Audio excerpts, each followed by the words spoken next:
We're going to, blah, blah, blah, blah, blah. Shut up, cat. Hey, everybody, welcome back. I have spoken to the owner of the Carl Fisher parlor guitar and went through the whole gamut of things that, we went through everything that was wrong with it. And then we talked about, did we need to fix that or not need to fix that? We talked about playable versus not playable condition. Just ran through the litany of everything that you saw in the last video on this. And then we talked about what could be done. And then we talked about what may be the more prudent course of action. So a couple of things are going to happen. Number one, he's going to build a case, a wall case for this. One of the problems that he was relating to me is that every time his buddies came over, the first thing they did is they grabbed it and started messing with it. And this is probably not something that needs to be manhandled. The other thing, that the decision that we ended up coming to is, here's what's going to happen. We're going to preserve this guitar just so that it might hang around for another 100 years. I'm going to fix this loose brace. Then we're going to cleat this crack in the back.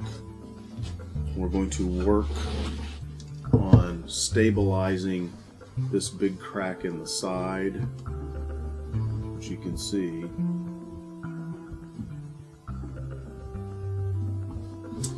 We're going to work on that, and then this is going to be removed and then put back on properly.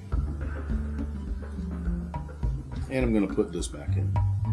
We'll make one of these and we'll replace the missing inlay, and that's what we're going to do with it.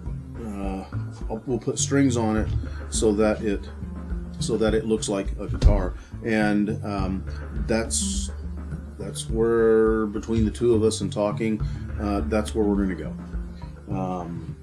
So it's going to be more of a preserve it as an heirloom type of thing, because there's all kinds of stuff that you could do if you took the back off, and neither one of us is real excited about taking the back off for obvious reasons. So for nothing else, because of the finish. Now, if this is a totally different matter if someone brings something like this in and says, strip it, make it beautiful. Totally different ball game.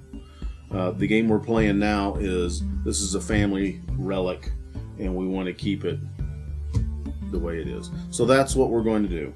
We'll get to test out our funky new StewMac